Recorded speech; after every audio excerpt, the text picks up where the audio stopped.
লা ইয়াদখুলুল জান্নাতা জাসাদুন গুযিয়া বিল হারাম।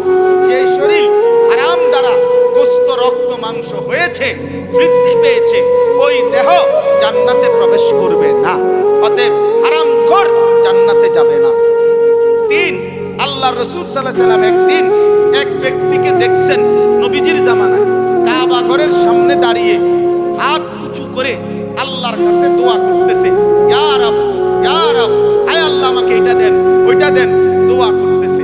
আল্লাহর নবী সাহাবীদেরকে দেখাইয়া বললেন, মাতআমুহু হারাম, এই লোকটার খাবার হারাম, ওয়া মাশরাবুহু হারাম, সে যে পান করে এটাও হারাম, ওয়া মালবাসুহু হারাম, তার গায়ের পোশাকগুলো হারামের উপার্জন, ওয়া গুযিয়া বিল হারাম, তার শরীরের গোশত মাংস হয়েছে হারামের দ্বারা।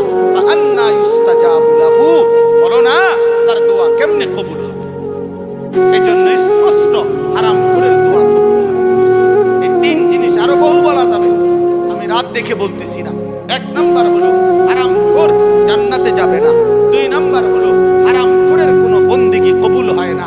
3 নাম্বার হারামখোরের দোয়াও কবুল হয়। আপনি বলবেন হুজুর হয়, আমি নিয়ত করছি তিরোগাপুর বিদেশ পাঠাবো, আল্লাহর রহমতে আল্লাহর দয়ায় বিদেশ গেছি, আমি এখন বিল্ডিং এর নিয়ত করছি, আল্লাহ দয়া হইছে। এটি তেমন কিচ্ছু না। এটি দোয়া ছাড়াও এই দুনিয়া এমনিতেই কাফের বেঈমান যেগুলো মিলতেছে, নাফরমান পাপী মিলতেছে, তো হেরা কি দোয়া করে মিলছে? দুনিয়াতে এমনিই মিলে মিয়া। দুনিয়া পাওয়া, দুনিয়া অর্জন হওয়া, এটা তো সফলতার কিছু না। কথা বলেন না কেন? আমি তো পরিষ্কার বলি, কারো 3 ফুট যদি ইটালি থাকে বা একটা ছেলে আমনের ফুট যদি ইটালি থাকলে এটা গৌরব, সৌভাগ্য হয়। তো ইটালি যেতে জন্ম নিছে, এইটা কি কোয়া? কথা বোঝেন নাই আপনি? হইতে তো সান কপাল, এইটা তো পুরোটাই কপাল, এত কোনো শুল্ক নাই না। কারণ তে তো জন্ম নিছে ইটালিতে। তাহলে আমনের এন থেকে যদি ইটালি গেলে এত বড় ভাগ্য, তো যেটা ইটালি জন্ম নিছে, আমেরিকায় জন্ম নিছে, ওই তারা তো বেঈমান। বেঈমান না? তারা কাফের না? তাইলে দুনিয়া অর্জন হওয়া এটা তো সফলতা, এটা তো বলার কিচ্ছু না মিয়া।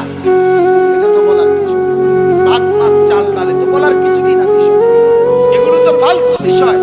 আল্লাহর নবী বলছে একটা মাছের ডানা পরিমাণ মূল্য আল্লাহর কাছে দুনিয়াটা নাই। কান কাটা একটা মরা ছাগল, এটুকু মূল্য আল্লাহর কাছে দুনিয়াটা নাই। নবীজি বলছে, অতএব বাপ না হারামখোরের দোয়া কবুল হয়। আখিরাতের দোয়া বড় দোয়া, কবরের দোয়া বড় দোয়া, হাসরের ময়দানে বাঁচবেন কিনা এটার জন্য দোয়া সবচেয়ে বড় দোয়া, সবচেয়ে বড় দোয়া। অতএব আমি অনুরোধ করলাম আপনাদের মধ্যে যারা যেভাবে উপার্জন করেন, এই উপার্জনের ক্ষেত্রে এটাই মূল বক্তব্য, এরপরে আর ব্যাখ্যা নাই। এই একটাই কথা বললাম আপনাদেরকে যে আপনারা ওজনে প্রাপককে প্রাপ্য কম দেওয়া, এটা তাতফিক, ওই ব্যক্তির জন্য জাহান্নাম। এবার আরেকটা হলো বান্দার হক কম দেওয়া। এবারে এটা শুধু ওজনে না, যে কোনো আঙ্গিকে অন্যকে তার হক না দেওয়া, মানে কমিয়ে দেওয়া, ঠকানো, এটা অপরাধ, এই ব্যক্তির জন্য জাহান্নাম। অতএব যারা আপন বোনের হক দেন নাই, আপনি জাহান্নামের জন্য রেডি হন। যারা আপন ফুফুর হক দেন নাই, তারা জাহান্নামের জন্য রেডি হন। যারা আপন ভাইয়ের হক দেন নাই, তারা জাহান্নামের জন্য রেডি হন। যারা আপন ভাতিজার হক দেন নাই, তারা জাহান্নামের জন্য রেডি হন। এমন হারামখোর নাই? কথা বলেন। আজকে 20 বছর বাপ মরছে, 30 বছর বাপ মরছে, এই ডাকাইতে আপন বোনে মনে 50,000 বার আইছে তার বাড়িতে বাপের জমি আনের লেগা, প্রাপ্য জমিন ওয়ারিস, কিন্তু এই বেঈমানে জমি দেয় না। এমন ডাকাত নাই? ওই ডাকা, ওই ডাকাত, ওই নিকৃষ্ট জালেম, নিকৃষ্ট জালেম। এই সমাজের সবচেয়ে নিকৃষ্ট মানুষ হলো একেবারে জালেম এই ব্যক্তি, যে আপন জনের হক নষ্ট। কত বড় জালেম হয় কি? বইনেরে নিবাগা নিবাগা আর আইতা না, বইন বাগিনা লইয়া আর আইতা না, নিবাগা একবারে সুদবোধ করে লাইবা, আর আইতা না বাইরে ভাই, মানে বাইরের বাড়িতে আসতে হইলে, ভাত খাইতে হইলে আপন বোন বাগিনা জমি দিয়া কত বড় নিকৃষ্ট বেটা তুই বেটা, কত বড় জালেম বেটা। আপন বোন, বোনের সম্পত্তি না দিয়া কয় ভাত খাইতে হইলে বনে আয়, তুই জমি দিয়া। অথচ গ্রামের কত মানুষ তার বাড়িতে ভাত খায়, তারা তো জমি দিয়া খায় না। কথা বলেন, বাকি আপনি যে মানুষের ভাত খাওয়াইছেন কত সময় কত, তারা কি জমি লইয়া খাইছে খাওয়াইছে?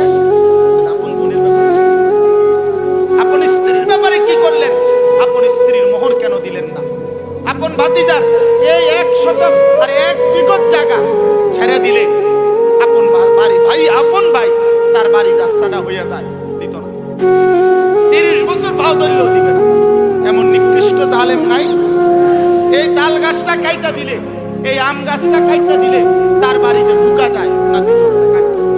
তুই হেন্দে ঘুরে যাবি, তুই হেন্দে যাবি, তুই হাজিগঞ্জ দিয়ে যাবি।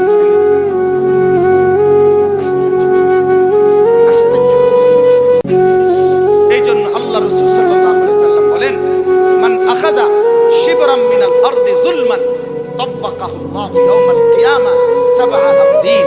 আল্লাহ বলেন যে অন্যায়ভাবে জুলুম করে কারো 1 বিঘত সম্পদ অন্যায়ভাবে নিল, 7 তবক জমিনের মাটি কিয়ামতের দিন আল্লাহ তার শরীরে চাপায় দেবে। নাউজ নাউজ। এই জন্য এটা ইনসাফের সাথে বলা উচিত, ইনসাফের সাথে ভাবা উচিত।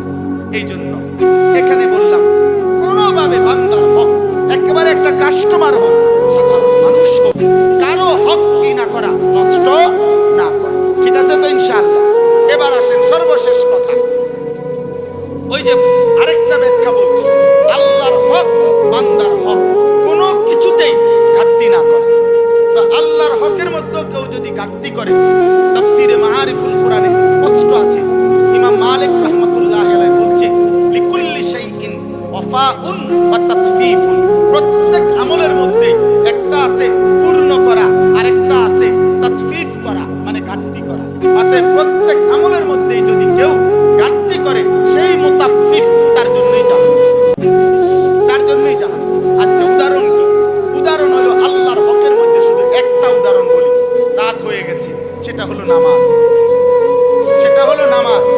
হযরত ওমর রাদিয়াল্লাহু তাআলা আনহু, তাফসীরে স্পষ্ট আছে, ওমর রাদিয়াল্লাহু তাআলা আনহু তিনি একদিন দেখছেন এক লোককে নামাজের মধ্যে রুকু সেজদা সে আপনার ঘাটতি করছে, তাড়াহুড়া করছে, ঠিকমতো করে নাই। তখন ওমর রাদিয়াল্লাহু তাআলা আনহু সাথে সাথে তাকে ডাক দিয়ে বললেন, লাকাদ তাফফাফতা, তুমি নামাজের মধ্যে তাতফিফ করলা, অতএব তোমার জন্য জাহান্নাম। অতএব এখানে লক্ষণীয় বিষয় হলো নামাজের মধ্যে কমতি করা, ঘাটতি করা, এটা অপরাধ। এখন অসংখ্য মুসলমান আছেন এমন যারা ঠিকমতো রুকু দেয় না, এই রুকু একটু দিয়া মাথাটা একটু উড়াইয়া নিচের দিকে যায় না, সেজদা ঠিকমতো দেয় না, মাথা একটু উঠাইয়া একটা বাড়ি মারে। আমারে বলে, হুজুর আল্লাহর রহমতে 20 রাকাত তারাবি করছি, আল্লাহ